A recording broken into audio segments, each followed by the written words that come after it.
JDS MLA ಮಾಡಬೇಕು. ನಮಗೆ ಇಲ್ಲಿ ಡಿಪ್ಯೂಟೆಡ್ ಕ್ಯಾಂಡಿಡೇಟ್ ಕಾಂಗ್ರೆಸ್ನವ್ರು ಸೋತೋಗಿದ್ದಾರೆ. ಕಾಂಗ್ರೆಸ್ನವ್ರು ಸೋತಿದ್ದಾರೆ. ಒಂದು ಬ್ಲ್ಯಾಕ್ನವರು ಇಲ್ಲ ಇಲ್ಲಿ. ಆ ಬ್ಲ್ಯಾಕ್ ಇಲ್ಲಿರ್ತಕ್ಕಂಥವ್ರು ಪಾಪ ಅವ್ರ ಕೈಯಲ್ಲಿ ಒಬ್ಬರ ಕೈಯಲ್ಲಿ ಅಮಾನುಲ್ಲ ಕೈಯಲ್ಲಿ ಆಗಲ್ಲ. ಇಲ್ಲಿ ಕಾಂಗ್ರೆಸ್ಸಲ್ಲಿ ಒಮ್ಮತವಾಗಿ ಎಲ್ಲಿ ಮಾಡೋದು ಇವೆಲ್ಲ ಸೇರಿ ನೀವು ಮಾಡ್ಬೋದಲ್ಲ ಆದಿನಾರಾಯಣ ಅವರು ಒಬ್ಬೊಬ್ಬರು ದಿನಕ್ಕೆ ಒಬ್ಬ ಜೊತೆಗೆ ಸೇರ್ಕೊಂಡ್ರು. ಯಾವ ಲೀಡರ್ ಜೊತೆಗೆ ಹೋಗುತ್ತೆ ಪಾಪ. ಒಂದೊಂದು ದಿವಸಕ್ಕೆ ಒಬ್ಬೊಬ್ಬರ ಜೊತೆಗೆ ಹೋಗ್ತಾರೆ. ಇಷ್ಟು ದಿವಸ ನೀಲಕಂಠೇಗೌಡರು ಇದ್ರು, ಇವಾಗ ಇನ್ನೂರು ಬರಲಿ, ದೇವರು ಅವ್ರಿಗೂ ಒಳ್ಳೆಯದು ಮಾಡಲಿ. ಸರ್ಕಾರ ನಮ್ಮ ಜೊತೆ ಸೀನಿಯರ್ ಅದು 3ರಷ್ಟಿದೆ. ಅದ್ರಲ್ಲಿ ತಪ್ಪೇನಿದೆ ಹೇಳುವುದು ಇದೆ. ಈ ಬ್ಲಾಕ್ ಕಾಂಗ್ರೆಸ್ ಅಧ್ಯಕ್ಷ ನೀವೇ ಒಂದು ಆಕಾಂಕ್ಷಿ ಇಲ್ಲ ಸರ್. ಇಲ್ಲಿ ಬ್ಲ್ಯಾಕ್ ಕಾಂಗ್ರೆಸ್ ಅಧ್ಯಕ್ಷರಾಗಬೇಕಂದ್ರೆ ಇಲ್ಲಿ ನೆಲೆಸಿ ತಾಲೂಕಿನ ಕಟ್ಟಿಗೆ ಪಂಚಾಯತ್ಕಂಥವ್ರು 24 ಮಂದಿ ಇಲ್ಲಿರಬೇಕು. ನಾನು ಬೆಂಗಳೂರಲ್ಲಿ ಒಂದು ಉದ್ದಿಮೆಯಾಗಿ ಒಂದು ಫ್ಯಾಕ್ಟ್ರಿ ಮಾಡ್ತೀನಿ. ಇಲ್ಲಿ ನಾನು ಆಕಾಂಕ್ಷೆ ಯಾರಾದರೂ ಒಳ್ಳೆಯವ್ರು ಮಾಡಿದ್ರೆ ಅದು ನನ್ನ ಪ್ರೋತ್ಸಾಹ. ಯಾರು ರೆಕಮೆಂಡ್ ಮಾಡ್ತೀರಾ ಸರ್ ಇಂಥವ್ರು ಆಗಬೇಕಂತ? ಇಲ್ಲಿ ರೆಕಮೆಂಡ್ ನಾವೇನು ಮಾಡೋದು? ಸೀನಿಯರ್ 10 ಜನ ಇದ್ದಾರೆ. ಯಾರು ಮಾಡೋದು? ಇಲ್ಲ ನಿಮ್ಮ ಅಭಿಪ್ರಾಯ? ನಮ್ಮ ಅಭಿಪ್ರಾಯದಲ್ಲಿ ಪಕ್ಷ ತರದು ಬಂದಿರ್ತಕ್ಕಂಥವರೆಲ್ಲ ಆಸ್ಪಿರೆಂಟ್ಸ್ ಬ್ಲ್ಯಾಕ್ ಕಾಂಗ್ರೆಸ್. ಸರ್ ನೀವು ಮೂಲ ಕಾಂಗ್ರೆಸ್ಗರೆಲ್ಲ ನಿಮ್ಗೊಂದು ಅವಕಾಶ ಕೇಳ್ಬೋದು? ಇಲ್ಲ, ನಾನು ಹೇಳಿದ್ನಲ್ಲ, ನಾನು ಬೆಂಗಳೂರಲ್ಲಿ ನನ್ನದಂತೂ ಉದ್ದಿಮೆ ಇದೆ. ನಾನು ಅದನ್ನು ನೋಡ್ಕೋಬೇಕು.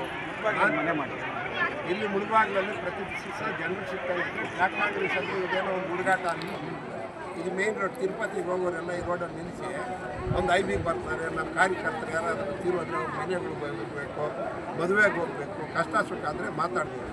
ಅದನ್ನು ಪೊಲೀಸ್ ಸ್ಟೇಷನ್ ಹೋಗ್ಬೇಕು. ಅದೆಲ್ಲ ನಿಭಾಯಿಸ್ತಕ್ಕಂಥವರು ಯಾರಾದರೂ ತೊಗೊಂಡ್ರೆ ನಾನು ಬೆಂಬಲ ಅವ್ರು. ಬಟ್ ನಾನಂತ ಅಷ್ಟೇ. ಇಂಥ ವ್ಯಕ್ತಿ ಯಾರಿದ್ದಾರೆ ಸರ್? ಇಂಥ ವ್ಯಕ್ತಿ ಸೂಕ್ತ ವ್ಯಕ್ತಿ ಸರ್, ಇಲ್ಲಿ ಇವಾಗ ನೀಲಕಂಠೇಗೌಡ ಅಧ್ಯಕ್ಷರಾಗಿದ್ದರು. ಅವ್ರು 24/7 ಕೆಲಸ ಮಾಡ್ತಾರೆ. ಆ ಥರ ಕೆಲಸ ಮಾಡೋ ನಾಯಕತ್ವ ಇದು ಯಾರು ನಮ್ಗೆ ಕಾಣಿಸ್ತಾರೆ? ಯಾರು ಇಲ್ವಾ ಹಂಗಂದ್ರೆ? ಇದ್ದಾರೆ, 20 ಜನ ಕೇಳ್ತಾರೆ. ಇವಾಗ ಆಲಂಗೂರು ಶಿವಣ್ಣು ಕೇಳ್ತಾರೆ. ಅವರು JDS ಇಂದ ಇಲ್ಲಿ ಬಂದಿದ್ದು. ಅವರು ಕಾಂಗ್ರೆಸ್ಗೆ ಬಂದು ಇನ್ನು ಕೆಲವೇ ದಿವಸದಲ್ಲಿ ಕಾಂಗ್ರೆಸ್ನ ರಾಜಕೀಯ ಪರಿಸ್ಥಿತಿ ಇಲ್ಲಿ ಹೆಂಗಿದೆ ಏನು ಅಂತ ಅವ್ರು ತಿಳ್ಕೊಳ್ಳೋಕ್ಕೆ ಒಂದು 6 ತಿಂಗಳಾಗ್ತದೆ. 20 ಜನದಲ್ಲಿ ಯಾರು ತಾವು ನೀವು ಮುಳಬಾಲ್ ತಾಲೂಕಿನವರು, ನಿಮ್ಗೆ ಗೊತ್ತಿಲ್ವಾ ಕಾಂಗ್ರೆಸ್ಸಲ್ಲಿ ಯಾರ್ಯಾರು ಸೀನಿಯರ್ಸ್ ಇದ್ದಾರೆ? ನೀವೇನು ಆಫ್ರಿಕಾ ಇದ್ದಾರೆ, ನೀವು ಈ ಕಡೆ ಅವರೆಲ್ಲ ಎಲ್ಲರೂ ನೀವೇ ವಿಶ್ಲೇಷಣೆ ಮಾಡಿರಿ ಯಾರಿಗೆ ಆಗ್ಬೋದು ಅಂತ. ನನಗೆ ಬೇಡಪ್ಪ, ನಾನಿಲ್ಲಿ ಇರೋಕ್ಕಾಗಲ್ಲ, ನಾನು ಇಲ್ಲಿ ಜೀವನ ನಡೆಸೋಕ್ಕಾಗಲ್ಲ. ನಾನು ಬೆಂಗಳೂರಲ್ಲಿ ಇದ್ದೀನಿ. ನಾನು ಹೇಳಿದಲ್ಲ, ಒಂದು ಬ್ಲ್ಯಾಕ್ ಕಾಂಗ್ರೆಸ್ ಅಧ್ಯಕ್ಷನಾದರೆ ಅವ್ನ ಜವಾಬ್ದಾರಿ ಏನಿರ್ತಾರೆ? ಸಿಕ್ಕಿದವರೆಲ್ಲ ನಾನು ಬೇಕು ಅಂದರೆ ನಿಭಾಯಿಸುವ ಒಂದು ಶಕ್ತಿ ಇರಬೇಕು. ಅಲ್ಲ ಈಗೇನೋ ದುಃಖಸಂದ್ ಹೋದ ಸರಿ ಅವಣಿ ಬ್ಲಾಕ್ ಅವಣಿ ಅವ್ರಿಗೆ ಕೊಟ್ಟಿದ್ದಾರೆ. ಈ ಸರಿ ದುಃಖಸಂದ್ರ ಹೋಬಳಿಯವ್ರು ಕೊಡಬೇಕು ಅಂತ ಒಂದೆಲ್ಲೋ ಚರ್ಚೆ ಆಗ್ತಾ ಇದೆ. ನಿಜಾನ? ಡಾಕ್ಟರ್ ಕೃಷ್ಣಮೂರ್ತಿಯನ್ನ ಅದರ್ ಕಮ್ಯುನಿಟಿದು ಮುಳಬಾಗಿಲು ತಾಲೂಕು ಟೌನ್ ಬ್ಲಾಕ್ ಬರೋದೇ ನಮ್ಮದು. ಬೇರೆ ತಾಲೂಕುಗಳಲ್ಲಿ 4 ಬ್ಲಾಕ್, ಕನಕಪುರದಲ್ಲಿ 4. ಮುಳಬಾಗಿಲು ಕ್ಷೇತ್ರದಲ್ಲಿ ಟೌನ್ ಒಂದು ಆಂಡಿ ಬ್ಲಾಕ್ ಅಂತ ಹೇಳಿದ್ರು. ಟೌನ್ ಬ್ಲಾಕ್ಗೆ ಒಂದು 20-30 ವರ್ಷದಿಂದ ಮುಸ್ಲಿಮ್ಸ್ ಮಾಡ್ತಾರೆ. ಎರಡನೇದು ಬಂದು ನಮ್ಮ ಇದಕ್ಕೆ ದುಃಖಸಂದ್ರ ಆಮಣಿ ಬ್ಲಾಕ್ಗೆ ಒಕ್ಕಲಿಗ ಕಮಿಟಿ ಮಾಡ್ತಾರೆ. ಇದರ ಬಿಟ್ಟು 2 ಜಾತಿಯವರು ಬ್ಲ್ಯಾಕ್ ಕಾಂಗ್ರೆಸ್ ಅಧ್ಯಕ್ಷರಾಗಿದ್ದರು. ಒಂದು ಡಾಕ್ಟರ್ ಕೃಷ್ಣಮೂರ್ತಿ, ಎರಡನೇದು ನಮ್ಮ ಇವರು ಕೃಷ್ಣಮೂರ್ತಿ ಬಿಟ್ಟರೆ ಇನ್ನೊಬ್ಬರು ಆಗಿದ್ದರು ಅಮನ್.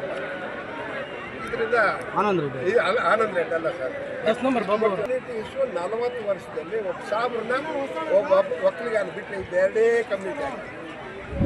ಬೇರೆ ಇದು ರಿಸರ್ವೇಷನ್ ಯಾರಾದರೂ SC ಮಾಡಿದ್ದಾರೆ ಇವತ್ತುವರೆಗೂ ಬ್ಲ್ಯಾಕ್ ಕಾಂಗ್ರೆಸ್ ಅಧ್ಯಕ್ಷರು 50,000 ಜನ ಇದ್ದಾರೆ. ಮಾಡಲಿ ಅವ್ರನ್ನ ಒಬ್ಬರನ್ನ.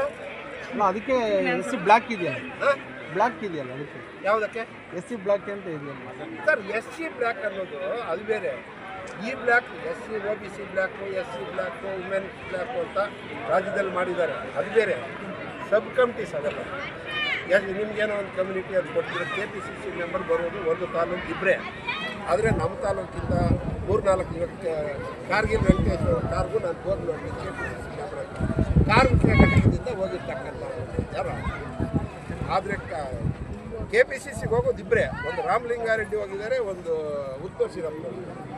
ಇವರಿಬ್ಬರಿಗೆ ಹೇಳ್ತಾರೆ ಬ್ಲ್ಯಾಕ್ ಅಂದ್ರೆ 2. ನೀವು ಕೇಳ್ತಾ ಇರೋದು OBCಯಲ್ಲಿ ಬ್ಲ್ಯಾಕ್ ಕಾಂಗ್ರೆಸ್ ಅಧ್ಯಕ್ಷರು, SCಯಲ್ಲಿ ಬ್ಲ್ಯಾಕ್ ಕಾಂಗ್ರೆಸ್ ಅಧ್ಯಕ್ಷರು, ಅವೆಲ್ಲ ಬರೋದು. ಜನರಲ್ನಲ್ಲಿ ಬರ್ತಕ್ಕಂಥದ್ದು ಟೌನ್ ಬ್ಲ್ಯಾಕು, ಆಮ್ನಿ. ನಾನು ಹೇಳೋದೇನು, ಬೇರೆ ಕಮ್ಯುನಿಟಿಯವರು ಇದಾರಲ್ಲ, 50,000 ಜನ SC ಅವರು ಇದ್ದಾರೆ. ಬಂಜಿಗರು ಟೌನಲ್ಲಿ ಒಂದು 10,000 ಜನ ಇದ್ದಾರೆ. ಅವ್ರು ಯಾರಾದರೂ ಮಾಡಲಿ, ಒಳ್ಳೆ ಸೂಟಬಲ್ ಅಭ್ಯರ್ಥಿ ನೋಡಿ ಅಂತ ನನ್ನ ಅಭಿಪ್ರಾಯ. ನಾನೇನು ಇಂಥವ್ರನ್ನೇ ಮಾಡಬೇಕು ಅಂತ ಹೇಳಿ ಬೇರೆ ಕಮ್ಯುನಿಟಿಯವ್ರು ನನ್ನ ಆಸ್ಪದ ಕೊಡಲಿ ಅನ್ನೋದು ನನ್ನ ಅಭಿಪ್ರಾಯ. Okay sir, thank you. Thank you.